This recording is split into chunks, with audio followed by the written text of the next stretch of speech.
Nesse momento tão difícil de combate ao coronavírus, o Sebrae tem estimulado de maneira vigorosa a nossa população a comprar dos pequenos negócios. O Sebrae vem apoiar o comércio local, perto de suas casas, soluções via aplicativo e compras pela internet. A melhor forma de nós enfrentarmos essa crise é preservando os empregos. O Sebrae traz iniciativas. O Guia da Gestão Financeira para você enfrentar a queda no movimento e a redução da produção.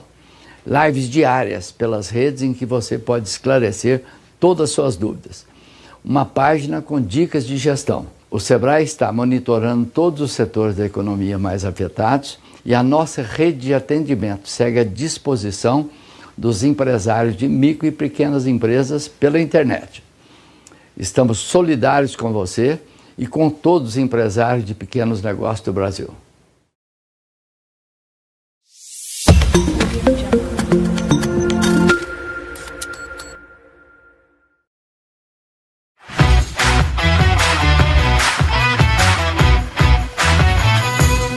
Semana da Transformação Digital. Realização.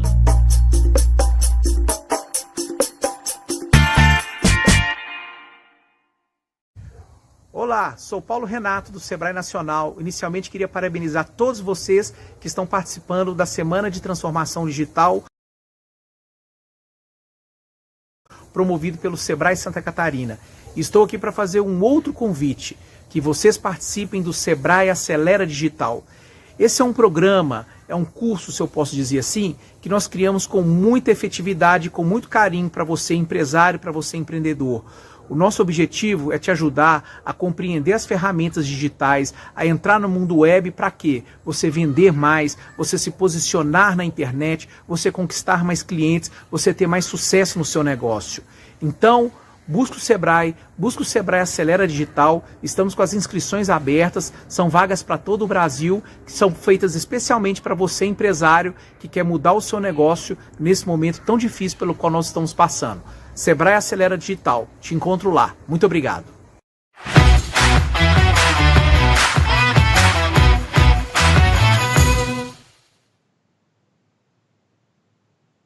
Fala pessoal, boa tarde, meu nome é Fernando Witt, eu sou fundador da Nextforce e hoje eu estou aqui com dois especialistas, mestres em marketing e vendas, para a gente estar falando do tema estratégia de vendas em tempo de crise. A gente sabe que durante esse período de pandemia, durante o período de isolamento social, a grande preocupação do vendedor é: eu não tenho caixa, como eu faço para vender?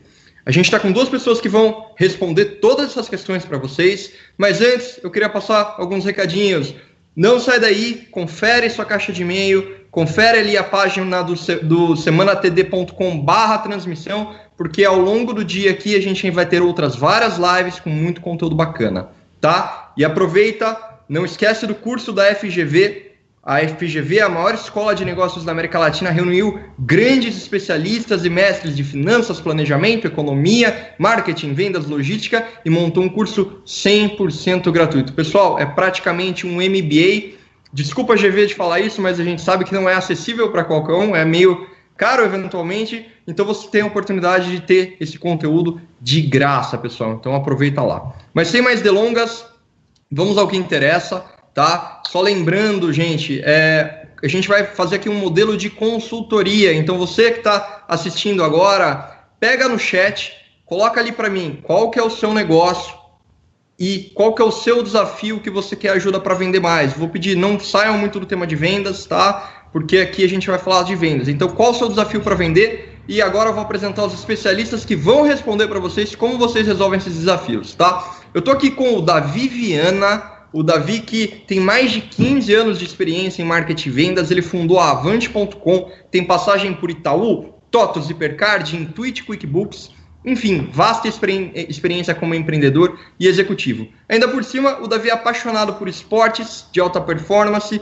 e ele é triatleta amador. Davi, bem-vindo. Obrigado, Fernando. Obrigado pelo convite. Espero poder contribuir aí com o pessoal que está nos assistindo. Sem sombra de dúvidas. E para quem já acompanhou o Semana TD anteriormente, esse cara que está aqui comigo, o Theo Orozco, ele é figurinha carimbada. É a terceira edição que o Theo está participando com a gente. Ele é CEO da Exact Sales, tá? Ele é vice-presidente da Associação Dirigente de Marketing e Vendas de Santa Catarina. E ele foi apontado pela Pequenas Empresas Grandes Negócios e pela AB Startups como um dos 10 caras mais brilhantes do Brasil nos últimos tempos. Então, olha só que bacana. Theo, seja muito bem-vindo. Obrigado, vai ser um prazer a gente trocar ideia. Acho que é um momento que a gente tem que compartilhar, é um momento que o conhecimento é mais importante do que nunca, né? E espero poder, tenho conversado muito com pequenos empreendedores, tenho conseguido entender, a gente tem um evento onde eu estou conseguindo muito trazer diferentes frentes, espero poder condensar tudo isso e ajudar o pessoal, tá certo? Espero que seja bacana. Estou pedindo música no Fantástico aí, né? Terceira vez, prazer. Golaço, Theo, golaço. Vamos lá, e pessoal, só lembrando, quem quiser continuar essa conversa depois comigo, pode me seguir no Instagram ou no LinkedIn, @FernandoVitt. Para começar o nosso papo, eu já tenho aqui a primeira pergunta da Banca Popular. A pergunta é: boa tarde, pessoal, eu queria uma tática para aumentar minhas vendas em uma banca de revista, já que a tecnologia e a crise acabaram com o movimento das bancas. Davi, Theo, o que fazer? Quer começar, Davi? Quer começar, Theo? Pode ser. Cara, eu acho que assim, a primeira coisa que a gente tem que entender, assim, eu montei uma palestra agora que é sobre, a gente tem que estudar a história das crises para a gente entender como é que elas se comportaram, para a gente entender como é que vai ser o comportamento atual, né? Então a gente teve uma primeira fase, que é a fase do luto, onde as pessoas se recolheram muito, é mais difícil da gente vender algumas coisas, é mais difícil de entrar, precisa de uma empatia gigantesca para entrar. Segunda fase, que é a fase que a gente está entrando, é uma fase de esperança. Então essa segunda fase a gente começa a conseguir entrar um pouco mais. E aí você vai ter que entender como é que vai ficar o dia a dia das pessoas. Elas estão em casa, elas estão em quarentena, elas estão... Como é que você consegue fazer com que um ambiente físico se transforme num ambiente digital? Como é que eu consigo entender a dor dela em casa? O que está acontecendo? Ela está tendo conteúdo? Não está? Que tipo de conteúdo? Como é que eu poderia ser aderente a esse conteúdo dela? Como é que eu posso entrar no digital e trazer alguma coisa que é física para ela e entregar? Então mudar meus meios, minha proposta de valor. Eu tenho que entender como é que o meu produto se torna álcool gel, né? Essa é a brincadeira. Como é que eu, como empresa, posso ofertar algo que é muito importante para ela no dia a dia dela? Acho que as respostas estão sempre no cliente. Acho que é a vez do Customer Centric Selling, cliente no centro da venda.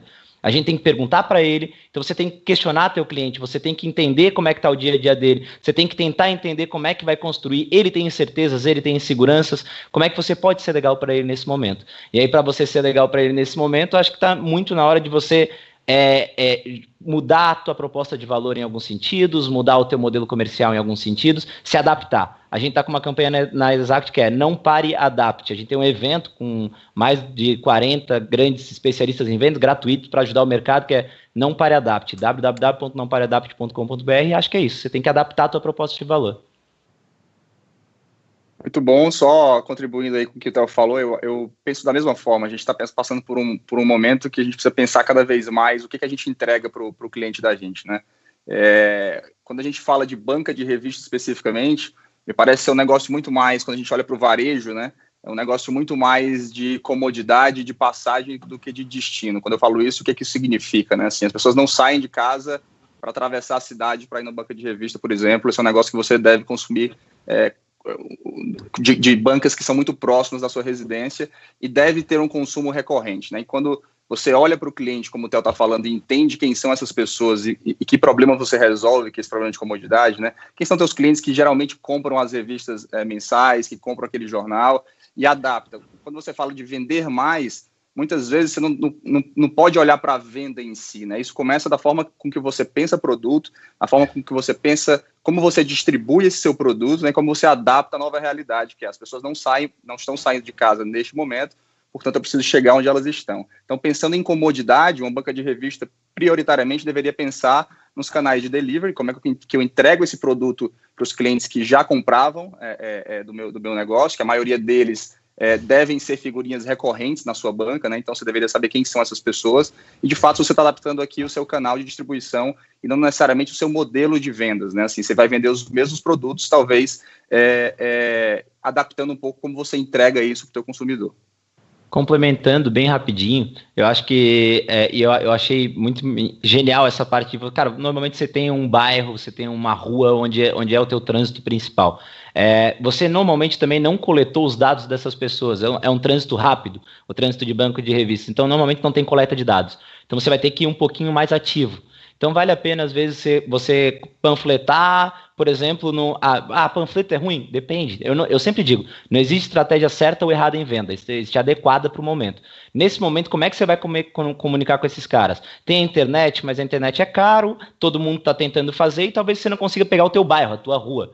Não é tão fácil de fazer isso. Então, às vezes, você consegue, por exemplo, panfletar nos prédios e nas coisas, te mostrando disposto e até tendo uma oferta. Olha, se você entrar no site, a revista que você pediu, uma outra, que é a tal, vai vir, e atacando a dor dele. A tua dor está em casa, você tem que se qualificar, você tem que se manter informado, a revista pode distrair, sei lá. E aí você tem que entender, por isso que eu falo muito de entender o dia a dia dele, entender como é que tá isso. E lá no teu site, tu pode ter uma landing page, por exemplo, onde você faz 3, 4 perguntas de como é que tá o dia a dia dele e você já conecta com sugestão de revista ou algo do tipo. Então isso é que eu digo de botar o cliente no centro. E aí eu concordo plenamente, você tem que entender os teus canais de distribuição. Você vai ter que começar a entregar para esse cliente, você vai ter que começar a mudar um pouquinho esse jeito de fazer as coisas.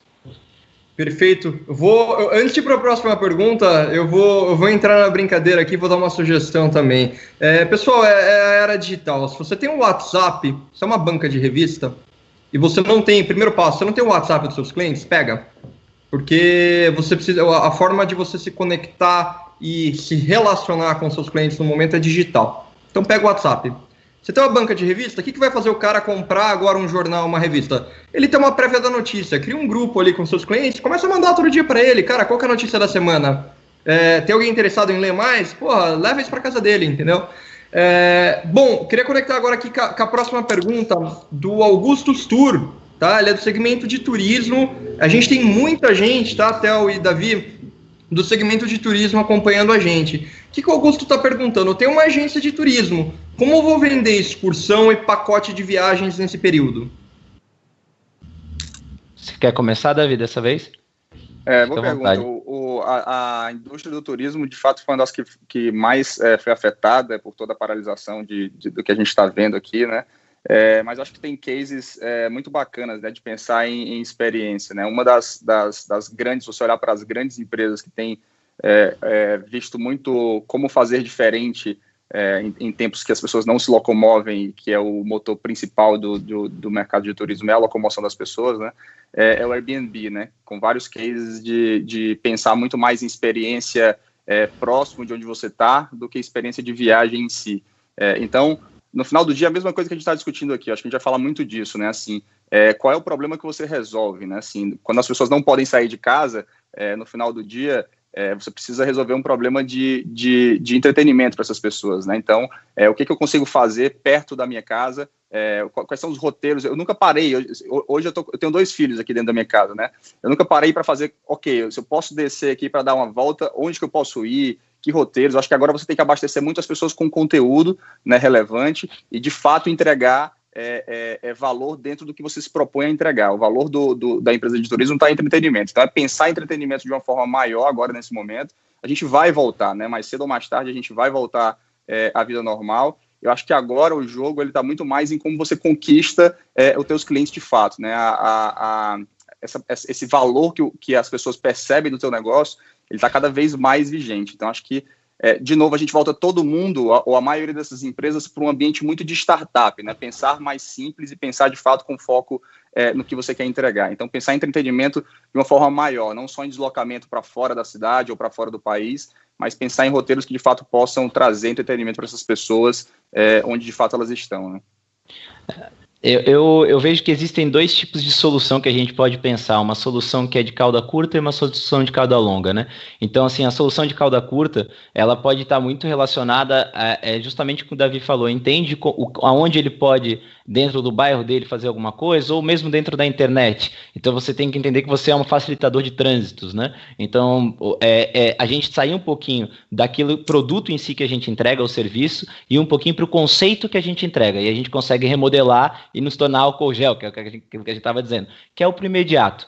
Porque quando a gente fala de cauda longa, a gente está falando assim, a crise, ela deixa muita amarra solta. Dentro da Exact, por exemplo, a gente formulou um comitê de gestão de crise, que é o que cuida da cauda curta, e estamos muito bem, a gente está conseguindo bater nossas metas, acima daquilo que a gente tinha ambiciado, e fizemos um comitê de cauda longa. O que seria esse comitê de cauda longa? Que oportunidades que a gente vai poder conectar? E aí eu venho com algumas coisas, por exemplo, assim, o Airbnb, que foi citado, ele surgiu em 2008, em meio à segunda maior crise que a gente tinha na história, praticamente, né? Depois da crise lá de trás, de 2029, se eu não me engano, a gente veio com a crise de 2008, super forte, basicamente desemprego explodindo, muita gente precisando de renda extra, casa grande, as pessoas ainda viajando, eles fizeram um meio de fazer com que a pessoa que tinha a casa e um quarto sobrando, esse é o início do Airbnb, e a pessoa que se deslocava tivessem meios baratos de conectar essas duas pessoas.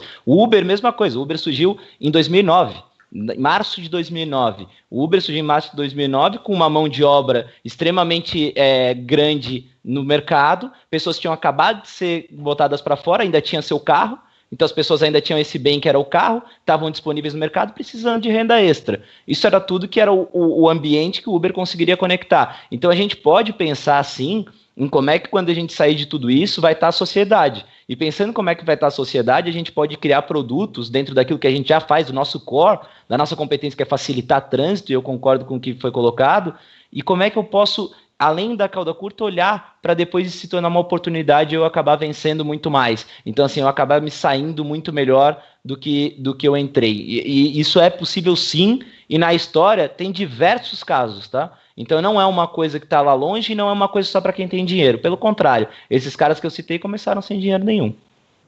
Excelente. Eu vou sintetizar isso em 2 pontos que, de tudo que vocês falaram, eu acabei anotando. O que o Davi trouxe pense num programa, o comportamento de consumo mudou. As pessoas agora estão consumindo lazer e entretenimento de forma regionalizada. Então, que produto você pode oferecer para o âmbito regional? E o que o Theo falou de futuro, que não pode ser esquecido, 2021, se Deus quiser, todo mundo vai estar viajando de novo, estaremos com a vida normal. Então, eu vi uma estratégia recentemente, pessoal, de um restaurante que foi impactado pela crise, era um restaurante de São Paulo, japonês, gourmet e tal, que eles falavam que não entregava porque cai a qualidade do produto. O que eles fizeram? Começaram a vender 2 por 1. Então era um ticket maior, você comprava 1, ganhava 2, e você poderia usar isso a qualquer momento até 2021. Então também pode ser feito isso com viagens, né? Eu tenho um outro exemplo que é bem bacana, que é a Localiza. A Localiza era uma pequena, tinha uma pequena frota de carros, atuava em locais muito específicos, e na crise ela conseguiu negociar muito com as empresas que estavam fechando, as outras pequenas, e comprava por valores muito baratos as outras, e começou ou às vezes até negociações que nem envolviam valores, e conseguiu crescer muito rápido a sua frota, né? Então a crise ela te traz também oportunidades de barganha. O que eu quero dizer com isso? Os hotéis estão fechando, se você conseguir antecipação de crédito do teu cliente, provavelmente você consegue uma negociação, uma barganha muito grande com os hotéis para baixar muito valores, para trabalhar com... E aí você fazendo a conexão entre essas duas frentes, entre a barganha do dinheiro em valor presente e a necessidade do teu fornecedor em receber em valor presente também, provavelmente você consegue coisas muito interessantes nesse viés, você nem precisa fazer 2 por 1. Às vezes você consegue fazer de maneira muito, muito, muito agressiva. E sim, as pessoas hoje, quando a gente começa a vir para um cenário de esperança, que é essa segunda fase do comportamento social, as pessoas começam, a matemática financeira, ela vira, sim, importantíssima. Depois que você conectou, né, você precisa primeiro conectar. As pessoas têm se impactadas pela emotiva, elas ainda estão emotivas. Esse é o primeiro ponto para você vender. Você fazer rapport, você conseguir conectar, você conseguir fazer com que as pessoas se identifiquem contigo. Num segundo ponto, elas vão começar a calcular as vantagens dela. Eu tenho o risco de botar esse dinheiro agora porque eu não sei o que vai acontecer, mas as pessoas, quando a gente fala de comportamento humano instintivo, o medo da derrota é maior do que a chance da vitória. Então, assim, isso se eu apostar um cara ou coroa com vocês e disser que eu dou 5 mil se der cara e tu me dá 3 mil se der coroa, tu não vai jogar porque tu tem medo de perder. A não ser que eu mude a forma com que eu tô impactando. Então, eu tenho formas de colocar as coisas. Vou fazer uma brincadeira rápida com todo mundo, assim. Dependendo de como eu falar para vocês, de tudo que eu construí na minha fala, eu consigo te levar para onde eu quero. Então, por exemplo, vocês vão responder, fazer exatamente o que eu quero que vocês façam. Vamos lá, todo mundo bota a mão na cabeça agora que eu vou fazer vocês tirarem a mão da cabeça. Vamos lá. Todo mundo com a mão na cabeça. A gente vai tirar, bota a mão na cabeça aí, pessoal, vamos lá. E no 3 eu tenho certeza que todo mundo vai tirar a mão na cabeça. 1, 2, 3, tira. Não tirou, né? Mas a minha intenção desde o início era que tu botasse a mão na cabeça. A construção da minha frase foi para tu botar a mão na cabeça. Esse era o meu objetivo. Então, dependendo de como eu trabalhar o meu objetivo, eu tenho certeza, 99% das pessoas em casa botou a mão na cabeça. Mas como é que eu trabalhei meu objetivo? Para eu chegar até o meio, eu tive que entender como é que eu ia conduzir vocês a uma coisa. Porque que eu estou trabalhando? Arquétipo. Todo mundo, nesse momento, está reativo. Todo mundo vai dizer, esse guruzinho de merda aí vai mandar eu tirar... Desculpa os palavrões, Alexandre, eu tinha prometido que eu não falei palavrão dessa vez. Vai querer dizer que eu vou tirar a mão da cabeça? Vou provar para ele que eu não vou. E botei a mão na cabeça, que é o que eu queria. Então, assim, quando a gente começa a entender técnica, persuasão, arquétipo, isso é técnica de venda, gente. Quando a gente entende técnica de venda, é possível vender na crise. Por isso que a gente está conseguindo sair bem dessa crise na Exact também. Então, assim, é adaptar, não é parar. É por isso que a gente fez o evento, a gente trouxe pessoas com técnica, espero que a gente consiga botar aqui. Dependendo do teu discurso de como ele foi construído, tu consegue fazer a pessoa botar a mão na cabeça. Excelente, Theo. Quero passar para a próxima aqui, porque a gente já está com mais ou menos 30 perguntas, tá? Então, vou só pedir para vocês, pessoal, para a gente tentar ser mais objetivo, para a gente conseguir ter uma cobertura grande, porque o pessoal está pirando aqui com a forma como a gente está lidando com isso, tá? A próxima é a Tabata Lin, ela é design de marcas. Ela pergunta, Davi, Theo, como que eu posso mostrar a importância do meu serviço nesse tempo de crise? Posso começar com essa, Theo? Pode, manda ver. Cara, eu acho que nunca foi a demanda cresceu tanto, né, por você repensar de fato em estratégia, e aí olhando o marketing como um todo, né, não só de marca, mas repensar de fato como você reconstrói o seu negócio e se reposiciona, né? A gente está no momento de necessidade de reposicionamento de vários negócios, da maioria deles, né? E ao mesmo tempo você tem uma escassez do mercado formal, né? Eu acho que a primeira coisa eu não sei se ela trabalha no mercado formal ou no mercado informal, mas provavelmente, pelo que a gente está falando aqui, no mercado informal, colocar teu trabalho aqui à prova disso, e você tem vários canais para divulgar o teu trabalho hoje em dia, de forma gratuita, principalmente, desde Google e coisas afins que você pode trazer isso, mas conectado sempre ao tema de que problema você quer resolver, né? Como é que redesenhar uma estrutura de marca ou uma estrutura de branding vai ajudar essas empresas a passarem por esse momento de crise, né? Então, de novo, a gente está falando aqui de conectar, resolver problemas, né? Qual é o problema que você resolve, entregar isso para o teu cliente. Eu acho que quando você reforça isso, que você não é uma designer de marca, né? Você aqui está criando valor para a empresa, para que ela passe por esse momento de crise, principalmente, e ganhe valor no momento pós-crise, que eu acho que é o mais importante. Acho que esse momento de crise é um momento de reorganização, né? A gente deveria muito mais pensar no como que eu vou atuar meu negócio para esse mundo novo, né? Eu acho que o principal ponto aqui é pensar que esse mundo que a gente viu aqui antes de entrar nesse lockdown que a gente está falando, ele não vai existir mais, né? E entender que mundo novo será esse e como que eu entrego valor dentro desse mundo novo, né? E eu acho que tem muito espaço para quem trabalha com marca, com branding, com redesenho, porque a gente vai precisar muito vender e comunicar valor do nosso negócio. Eu acho que você está super inserida dentro desse ambiente aí.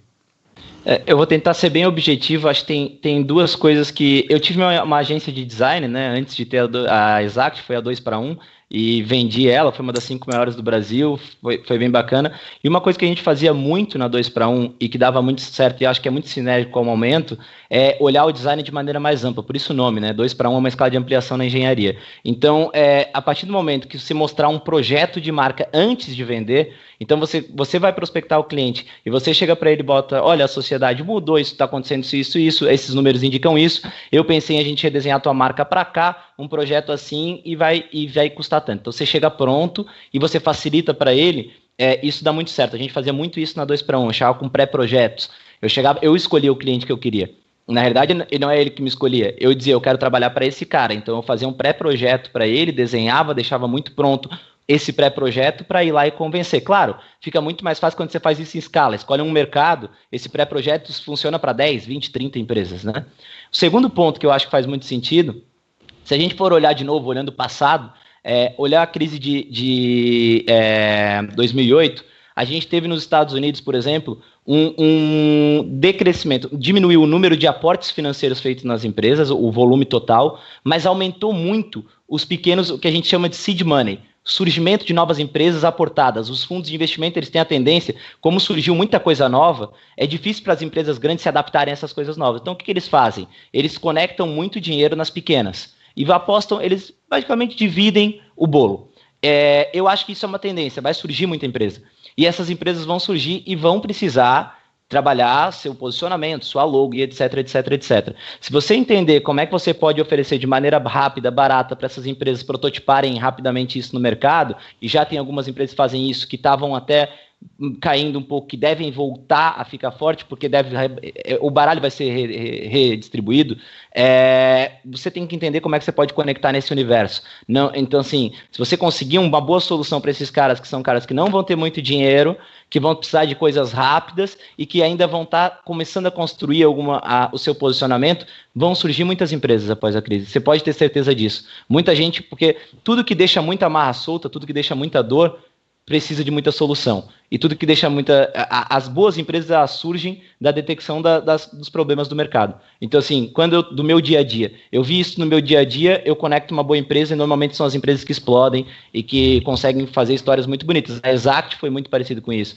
Era um problema comercial que eu tinha lá na minha primeira empresa e aí a gente começou, para resolver esse problema, fazer um método, e aí resolveu um método de uma outra empresa e de uma outra, e começou a Exact, hoje é a maior da América Latina naquilo que ela faz. Então, assim, eu acho que isso tende a surgir muito. E só para detalhe, a Exact fez o primeiro logo no Idologos, tá? Só para dar um exemplo, assim, de como uma solução que consegue fazer algo barato e rápido. Eu era designer, né? Nada como a praticidade, né, Theo? E isso é pensar simples. Eu vou aproveitar também para contribuir num ponto que eu acho que é relevante. Como você é designer de marcas, por que não criar a sua própria marca e começar a vender online? Tá? Então fica também aqui uma provocação. Eu estou agora com Letramições, tá? Faço geleias e molhos e eu queria saber como eu posso transformar isso num produto de assinatura recorrente. O que vocês dizem, pessoal? Recorrência é um tema que está muito vigente hoje em dia, né? Assim, todo mundo quer transformar o seu negócio num negócio de receita recorrente, né? Assim, de assinatura, que é um modelo muito mais sustentável em termos de caixa, né? Por exemplo, hoje os modelos que estão passando por essa crise com mais estabilidade são os modelos de fato que têm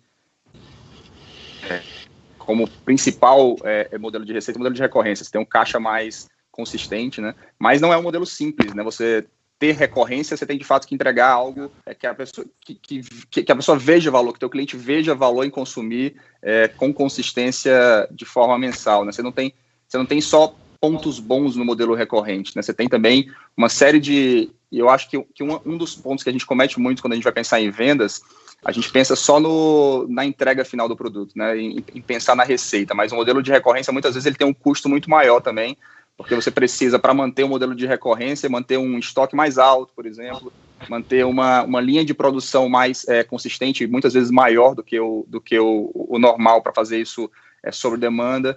Então, pensar qual é o valor que eu agrego, de fato, para o meu negócio, mas qual é o custo que eu tenho para manter esse modelo no mesmo sentido. Então, o modelo de recorrência, ele é interessante, mas ele não se aplica a todos os tipos de negócio, né? Assim, principalmente quando você está pensando num negócio pequeno, muitas vezes você precisa adaptar muito mais o que o teu cliente precisa receber de forma mais consistente do que pensar em tornar o teu modelo um modelo de recorrência, né?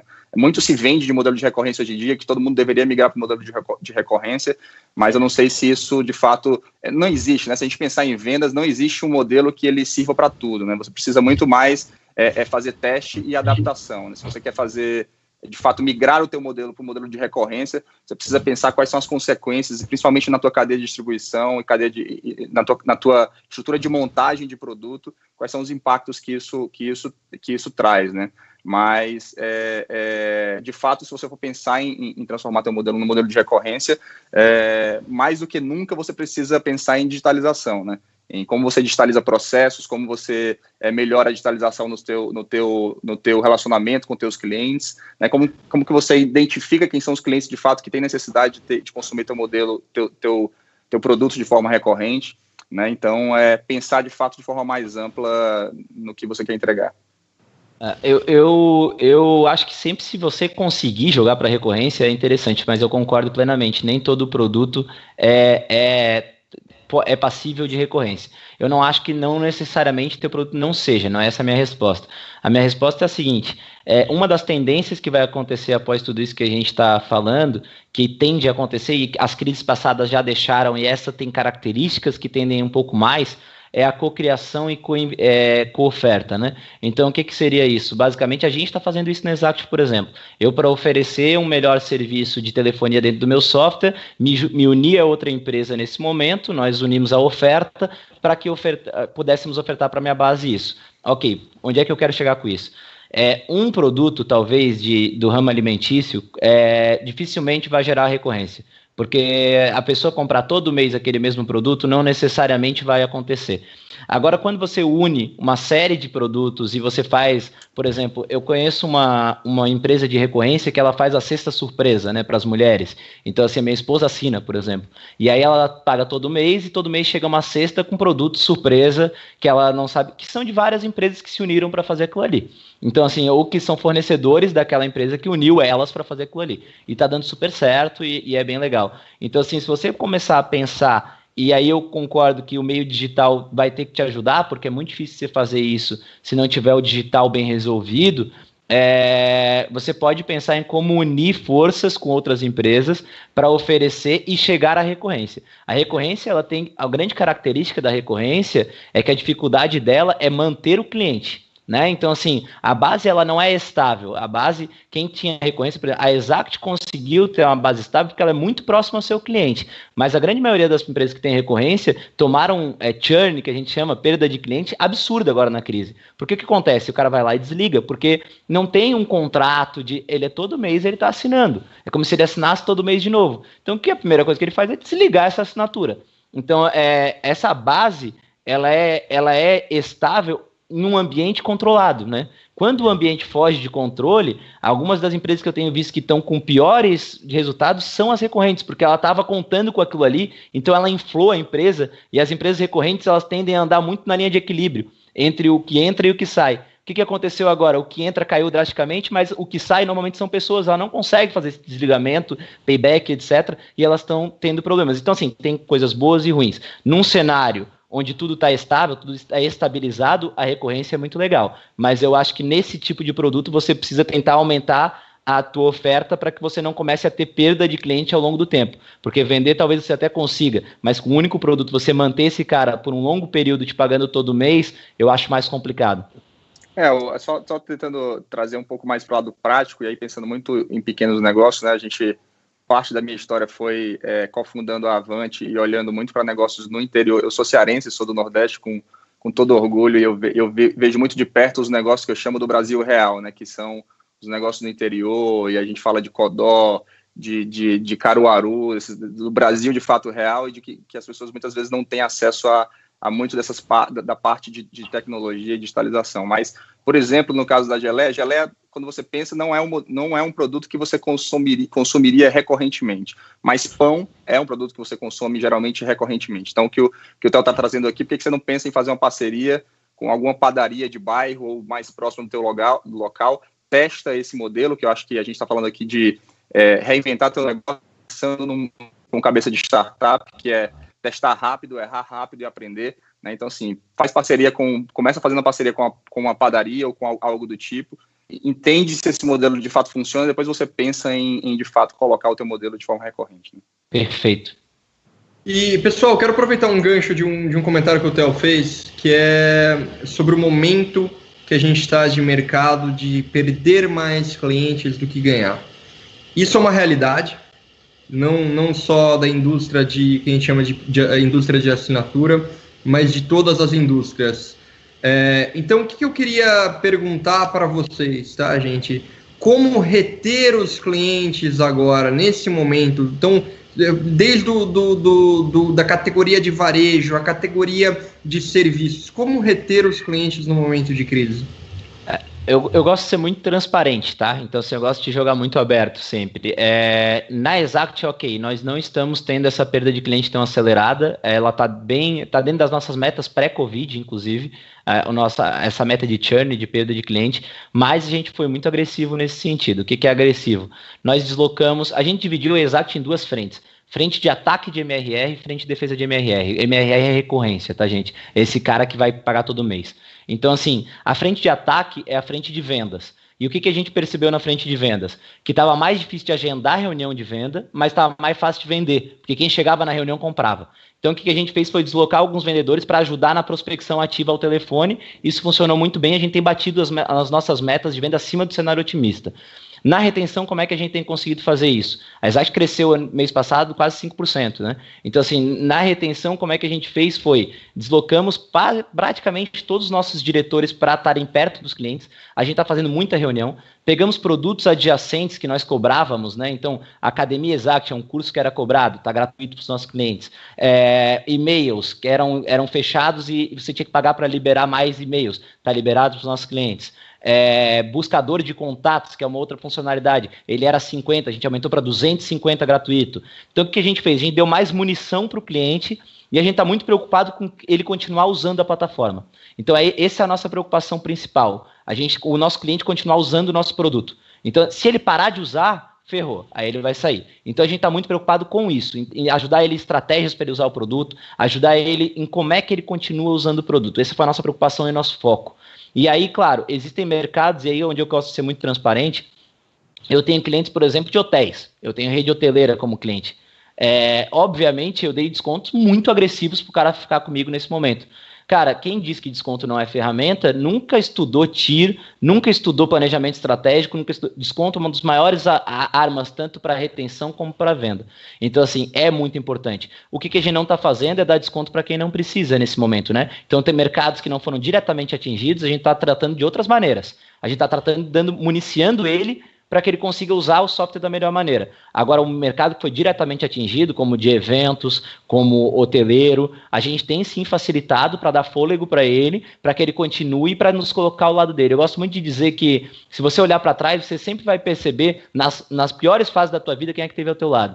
É só tu olhar na tua história. Se tu olhar, puta, aquela vez que eu me separei, fulano que era meu amigaço, estava do meu lado e me ligou. E tu vai valorizar esse cara. É a mesma coisa que acontece com a empresa. O teu cliente vai valorizar o cara que estava do lado dele nesse momento. E é um puta momento, desculpa de novo o palavrão, Alexandre, é um baita momento para que você consiga firmar a tua imagem com o cliente. Cara, quem estava do teu lado fui eu.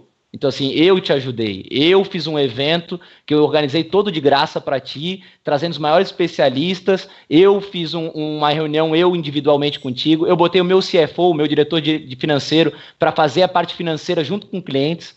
Então, assim, isso eu tenho certeza que eles nunca vão esquecer. Então, seja impactante. A Pixar fala muito isso. Você tem que contar histórias.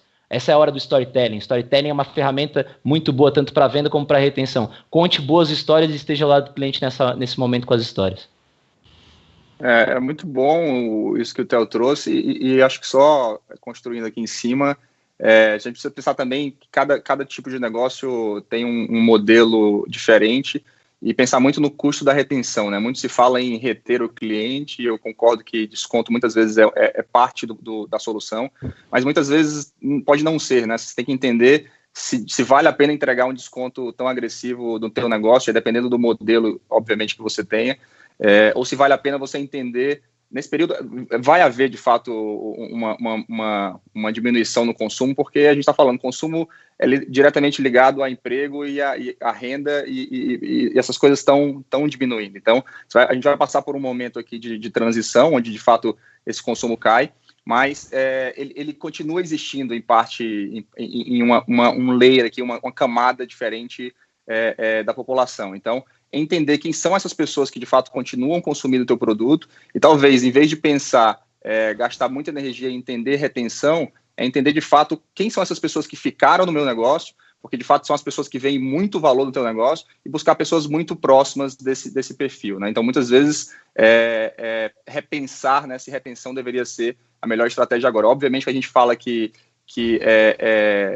tem uma máxima aí no marketing, né, que conquistar um novo cliente é muito mais caro do que manter um já cliente, mas depende de como você mantém esse cara, né? Muitas vezes vale mais a pena você entender de fato para quem que você está entregando muito valor, né? E você vê muito isso na indústria de tecnologia, a gente olha isso, que você tem uma parte da base que está indo embora, mas tem outra parte que fica pagando o preço que você está cobrando sem desconto, por exemplo. Quem são esses caras? Por que ele enxerga valor? Vai buscar pessoas que têm o mesmo perfil desse cara que vê valor no teu produto, e aí você transforma esse problema, esse limão na limonada, né? Eu acho que tem um hackzinho em cima disso que tu falou, bem rapidinho, e eu concordo muito com o que foi falado, assim. Acho que tem muitos mercados que a tua base, quando tem recorrência, é muito importante tu olhar para a tua base, porque ela é saudável, ela é barata, e aí você atacar as duas frentes. Mas quando não tem, você vai precisar trazer novos clientes. Como é que você traz novos clientes? Eu gosto de dizer que a gente está na areia movediça. Todo mundo que ficar parado vai morrer mais devagar, né? Mas vai morrer, provavelmente. Ou quando chegar o resgate, vai estar tão lá para baixo que só olhou para segurar custos que não tem mais como voltar, não tem mola propulsora, né? Então, assim, o segundo caso é o cara que começou a se desesperar e fazer qualquer coisa. Esse cara vai morrer mais rápido. E o terceiro caso é o cara que tentou achar os cipós dentro de casa, que para mim são esses clientes que ficam contigo, que vão, e essas estratégias de retenção, mas não só elas, que tentou achar onde é que tem o barulho, que é onde é que é o mercado que ainda está comprando, que ainda está aquecido, e berrou alto para lá, prospectou alto lá. É isso que a gente está fazendo no Exact. A gente não está prospectando mercados que estão parados, obviamente. A gente entendeu, fez uma análise de que mercados que continuam operando, que estados, que cidades que continuam operando. Hoje é geográfica a coisa. Tem estado que tá com lockdown e tem estado que não, desculpa, com quarentena, e tem estado que não está. E você tem que entender aonde que está movimentando, onde não está, para você posicionar e mirar nos lugares certos para prospectar. Por isso que a gente tem vendido tanto. Mês passado a gente vendeu 140 contas. Putz, por que a gente conseguiu fazer isso melhor do que o mês anterior e esse mês vai ser melhor que o mês passado? Porque a gente está berrando para o lugar certo. A gente está falando para o cara certo. E tem um segundo ponto que é o não pare adapte. Ele não é à toa, tá? Eu gosto muito de citar a primeira vitória do Rubens Barrichello, que é o corredor de Fórmula 1, né? E quando ele ganhou a primeira vez, o que aconteceu? Choveu, todo mundo foi pro box. O Rubinho concentrou mais, ficou mais atento, deu uma diminuída, uma desacelerada, mas não parou, continuou na pista e ganhou. Então, assim, se o teu concorrente está indo pro box, diminuiu o volume de quem está querendo teu produto. Só que teus concorrentes estão no box, alguém tem que pegar esse volume. Se você for agressivo e pegar esse volume, ele pode ser muito interessante, porque você pode tirar, inclusive, distâncias para o teu concorrente principal, você pode se tornar o gorila do teu mercado. A crise não é só de coisa ruim, não. A crise tem muita coisa boa. As melhores empresas surgem na crise. E quando olharem para trás, vão lembrar de quem foi bom na crise. O bom gestor da crise, o bom CEO da crise, o bom gestor comercial da crise, o bom vendedor da crise. Esses caras vão ser sempre lembrados. Excelente, Theo. Eu tô com a próxima pergunta aqui da Alessandra Flores, tá, pessoal? E a gente tem mais 15 minutinhos e tem bastante pergunta. Vamos ver se a gente consegue passar por todas elas. Boa tarde, eu estou abrindo uma lavação e estética automotiva. Então, olha só, uma categoria de negócio que já vai ter dificuldade porque não consegue, talvez tenha um receio das pessoas receberem alguém em casa para uma prestação de serviços dessa, tá? Ela está abrindo esse negócio agora. E ela está perguntando como sobreviver nos primeiros meses do meu negócio, sendo que eu ainda não tenho uma cartela de clientes. Então, ela está começando um negócio e não tem cliente. Como ela pode sobreviver? Boa pergunta, Alessandra. Assim, eu tenho 3 irmãos, né? 2 deles, eles trabalham exatamente nesse setor de lavagem automotiva e oficina, né? E eu vejo muito isso dentro de casa, e o que a gente tem feito para ajudar é entender que o teu serviço, ele prioritariamente, ele pode ser feito sem o risco de contato, né? Por exemplo, os carros, hoje em dia, eles estão mais parados nas garagens do que, de fato, se locomovendo. Então, existe também uma oportunidade de você oferecer esse serviço dentro de casa, mas é um serviço que ele basicamente demanda gente, né, para executar. Você precisa de mão de obra física para executar esse serviço. Então, quando você está começando o teu negócio, eu acho que um desafio que você tem, além de não ter uma base de clientes, também precisar contratar, muitas vezes, profissionais para executarem teu produto e correr o risco de executarem teu serviço e correr o risco desse serviço não vir, né? Então, eu acho que parte da transformação desse mercado, principalmente nesses próximos anos, vão ser os modelos que a gente chama aqui no mercado de tech, de success fee, né? O que é isso, na verdade? É você combinar com pessoas que executam esse tipo de serviço, você vai fazer a parte do marketing, entregar os insumos do que precisa para ser executado o serviço, a cera do carro, o shampoo automotivo, enfim, tudo você vai entregar para esse cara, você vai usar o serviço dele, vocês vão dividir parte do que vocês vão receber dentro desse negócio, né? Obviamente a maior parte para você que está investindo todo o custo disso e parte menor para a pessoa que executa, mas pensar em modelos que são muito mais de entrega do serviço delivery, que a gente chama aqui, que faz sentido para esse tipo de negócio, mas também um modelo que você não tenha tanto custo de entrada nesse sentido, né? E sem dúvida é um modelo que você consegue adaptar para uma realidade de distanciamento social e de onde as pessoas estão menos na rua, né? É pensar que os carros estão parados. Muitas vezes um serviço de oficina, por exemplo, ele é melhor ser executado agora, que você não está precisando do carro, do que quando você voltar a precisar disso daqui a alguns dias, né? Eu acho que eu vou tentar responder muito objetivamente com duas coisas, tá? A primeira, a gente falou muito sobre ouvir, com duas coisas que a gente até falou. A primeira é falar sobre ouvir aonde que está o barulho. Eu acho que quem de carro está se locomovendo, você vai chegar em Uber ou coisas assim, estão na rua e estão se locomovendo, ok. A segunda é detectar, a gente vende ou por amor ou por dor, tá? E o jeito mais fácil de vender é por dor e nesse momento mais ainda, pouca gente compra por amor. Então qual é a dor do cara do Uber? A dor do cara do Uber é lavar? Mas é a insegurança do cliente dele também de entrar no Uber dele. Então assim, pensa em soluções, sei lá, um selo de segurança que foi higienizado o carro nos últimos 5 dias ou uma semana. Esse selo assinado que você vai botar ali no Uber.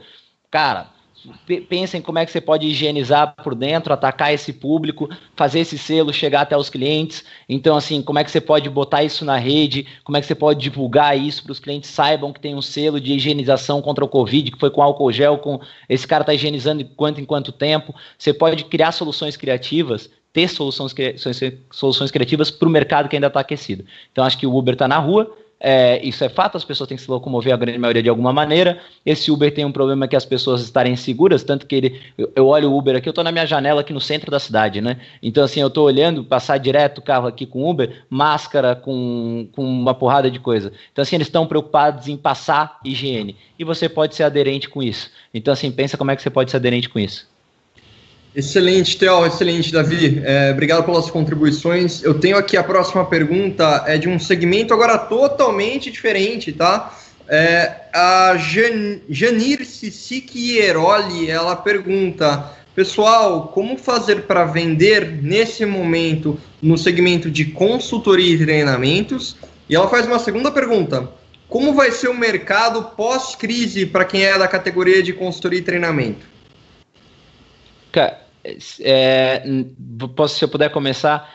Vai lá, Theo. A gente tem muito cliente de consultoria e muito cliente de consultoria que está indo muito bem. Então, por quê? Porque a consultoria, basicamente, nesse momento, as pessoas estão um pouco perdidas.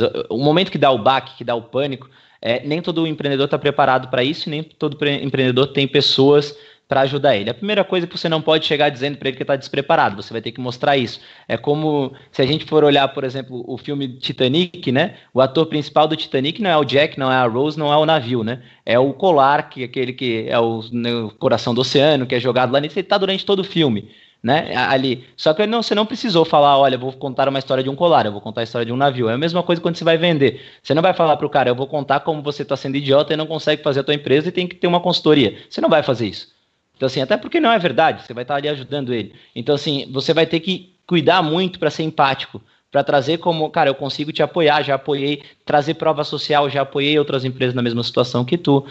Como é que a gente pode fazer? Segundo ponto, a tua consultoria tem que estar focada nesse momento em redução de custos, tá? Redução de custos ou trazer algo, de alguma maneira, a tua consultoria tem que ser impacto direto.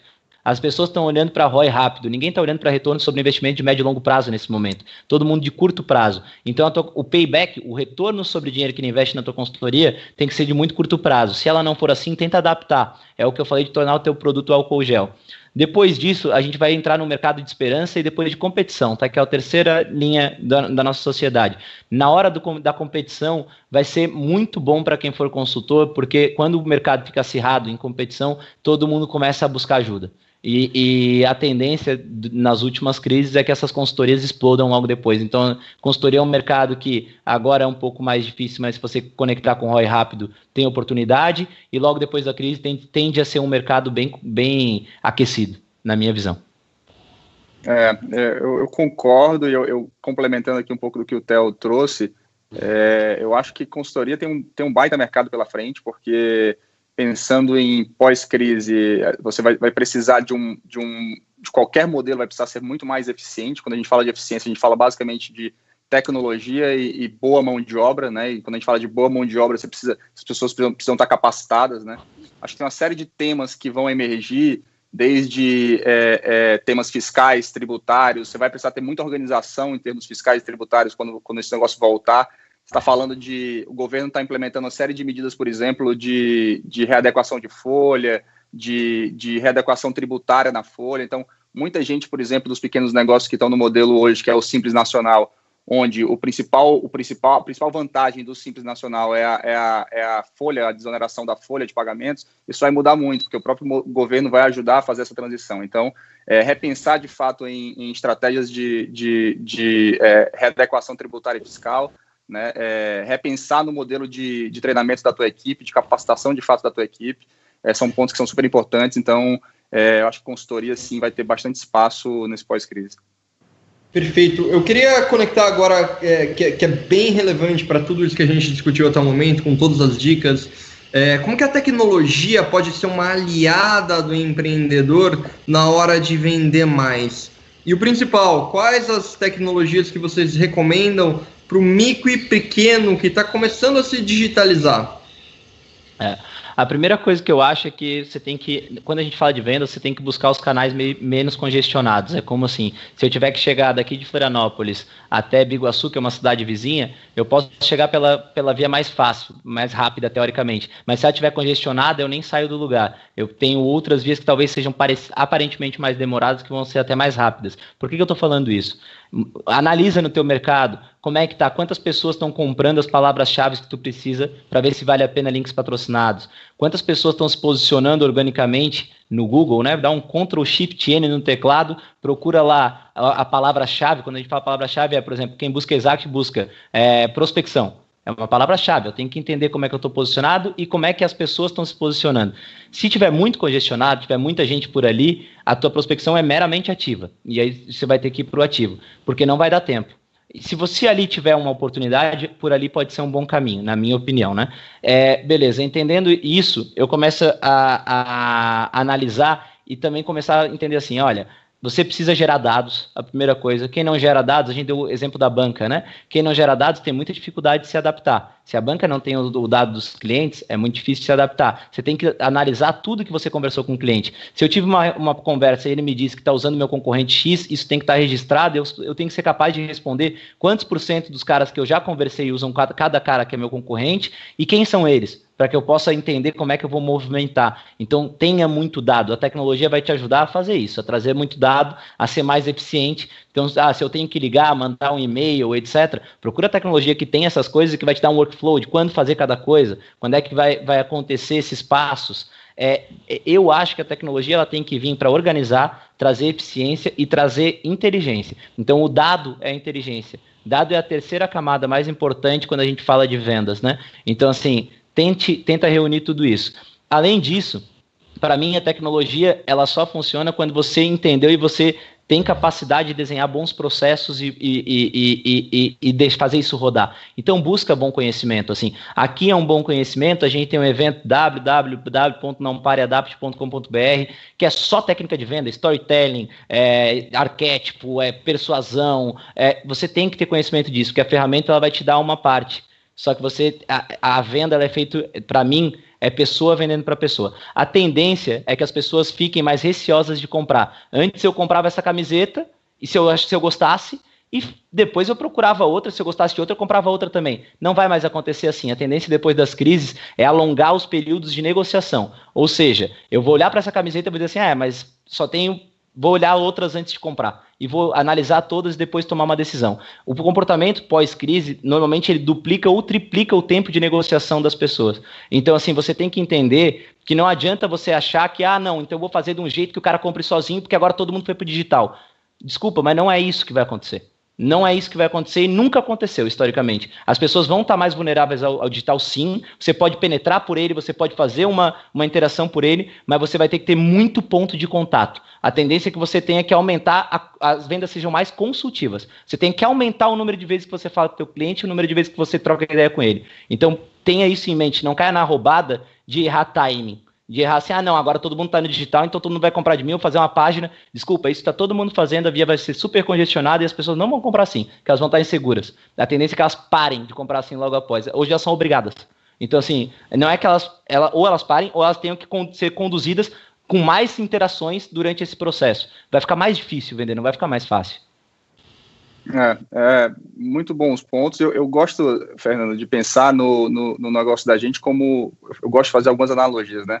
Imagina que o nosso negócio é um avião, a gente precisa pilotar esse negócio. Então, para entender, a primeira coisa que você precisa saber do avião é para onde para onde a gente quer ir, né? Acho que a primeira coisa que as pessoas precisam pensar agora nesse momento de digitalização é qual é o produto que eu entrego, para que público e para que novo público que está surgindo, é para onde esse avião tem que ir. A segunda coisa, se você não tiver um bom painel de controle, provavelmente ou você vai gastar mais combustível, ou você vai fazer o caminho errado, ou esse avião vai ter mais turbulência. Então, um bom painel de controle, para mim, para um negócio, significa você ter um sistema de gestão eficiente, que te dê, principalmente aqui, gestão do teu fluxo de caixa. Então, como que estão teus pagamentos, quanto estão teus recebimentos, né, os impostos que tem para pagar, a folha, isso precisa estar organizado em termos de eficiência, né? E a terceira coisa, para mim, que é mais importante, é a parte de entender quem são teus clientes e o que eles consomem, de fato, no detalhe, né, que são os sistemas de CRM. Então, imagina se dentro desse avião você soubesse exatamente quem é o cara que gosta mais de levantar para ir no banheiro, você poria ele no corredor. Se você soubesse quem é o cara que gosta de dormir mais, você poderia colocar ele na janela. Então, o seu voo seria muito melhor para todo mundo que está dentro desse avião. Então, para mim, quando a gente fala de tecnologia, e para os pequenos negócios principalmente, de novo, eu estou falando aqui de um bom sistema de gestão de fluxo de caixa, e para isso o próprio QuickBooks, que é enfim, a empresa que eu trabalho hoje, serve pra caramba, né? Porque já te dá facilita muito essa gestão, que muitas vezes as pessoas que têm pequenos negócios têm que estar focadas no core, e gestão financeira geralmente não é um core de um negócio pequeno, você deveria terceirizar isso para quem sabe fazer. Um bom contador, um bom consultor e bons sistemas de gestão podem te ajudar com isso, mas principalmente o foco aqui tem que ser no teu cliente, né? O que você entrega, para quem que você entrega, no tempo correto, com a intensidade correta. Isso, um bom sistema de CRM vai te dar, e como você próprio citou, Fernando, você pode começar isso de forma caseira, né? Começando pelo WhatsApp, entendendo quem são essas pessoas, né? Por exemplo, tem vários bares aqui em São Paulo que estão se adaptando a isso e conhecendo os clientes, eles sabem que os clientes, por exemplo, gostam de beber, eles estão colocando os calendários das lives e oferecendo entregar bebida gelada e aquele petisco que o cara gostava na hora da live. Então, assim, isso é se reinventar, isso é pensar no seu cliente, isso é conhecer seu cliente de forma empírica, né? Não quando a gente fala muitas vezes de digitalizar, não são coisas muito complexas, né, que a gente está pensando aqui. Às vezes, pensar simples, né, mas pensar com a cabeça do teu cliente, no que eu entrego no momento certo e qual é o valor que aquilo tem para o teu cliente, eu acho que é muito mais importante. Fazendo bem rapidinho, mas bem rapidinho mesmo. Eu para fazer a última palestra, eu estudei muito as últimas crises, por isso que eu tenho falado muito sobre elas. E uma das coisas que mais acontece nas crises, tem dois tipos de empresas que vão à falência, tá? A que não se adapta e a que se adapta demais. Não é que adapta demais, ela quer antecipar coisas. Então, assim, calma, para não achar que coisas que... A crise, ela não vai pegar coisas que iam acontecer em 2050 e trazer para 2020. Não é isso que vai acontecer. Ela talvez antecipe de 2050 para 2030, né? Eu brinco assim, a minha avó estava numa live esses dias. Ela nunca teve numa live. Óbvio que mudou o comportamento dela com o digital. E isso eu tenho que saber explorar. Mas ela não vai, a partir de agora, parar de ir na loja. Então, assim, eu tenho que entender como é que eu faço online e offline trabalharem juntos. Eu tenho que entender como é que eu faço esse novo comportamento, que a minha avó abriu um leque, uma porta aberta, funciona bem para o comportamento que ela ainda vai ter. Então, assim, isso é muito importante. Cuida com o timing, cuida para não se empolgar e achar que tudo agora vai mudar drasticamente.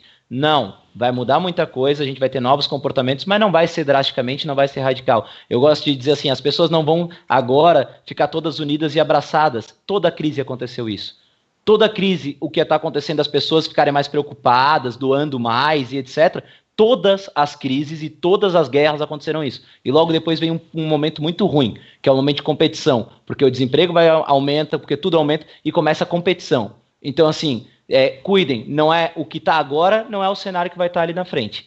Não é bem assim.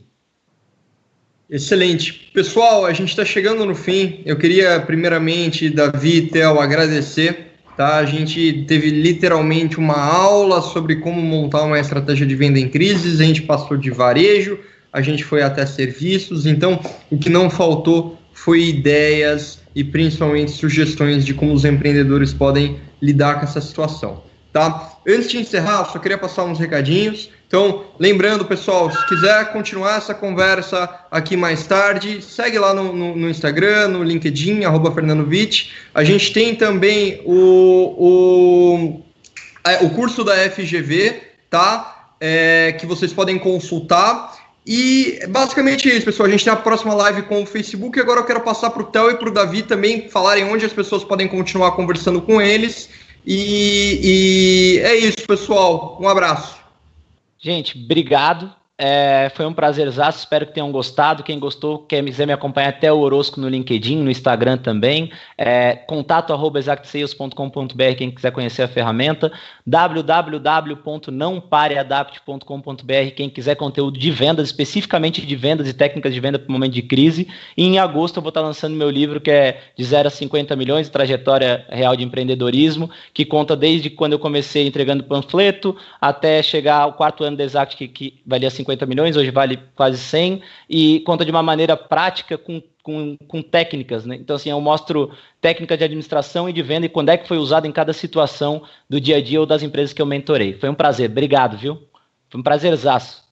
Valeu, obrigado. E Davi, gente, obrigado, muito legal, viu? Ter te conhecido. Eu que agradeço aí pela parceria, cara, e obrigado pelo convite, Fernando, todo o pessoal da TD.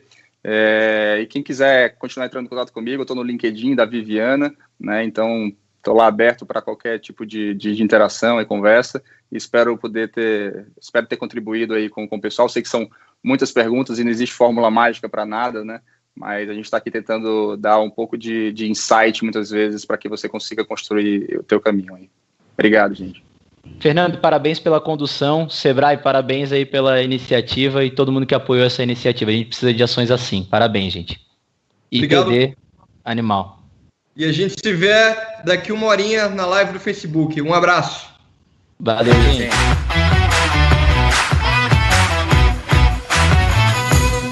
Semana da Transformação Digital. Realização.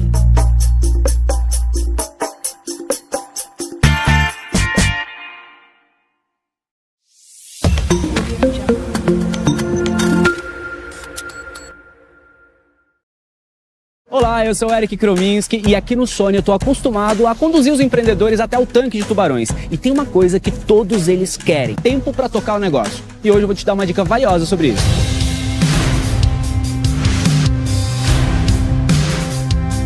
Cecília, faz um pitch rapidamente pra gente. O que é a 321 Beauty? A 321 Beauty entrega serviços de beleza e bem-estar dentro de grandes companhias. Ah, vocês trabalham com beleza, mas no mercado B2B. Isso, é tudo in company. A gente monta salões, barbearias, spas mesmo. Porque startup não tem muita função definida, né? Você não faz só o seu papel, mas faz o papel de várias outras pessoas. Hoje a gente foge das planilhas e a gente otimiza tudo dentro do sistema online, que é o QuickBooks. Então, qualquer momento eu consigo acessar, tanto no meu computador quanto no aplicativo no celular. Relatórios, o DRE da empresa, entender como está andando a performance da empresa, facilita muito a vida e consegue otimizar muito o nosso tempo. Se você gostou, acesse quickbooks.com.br, impulsione o seu negócio e continue curtindo a programação do Sony.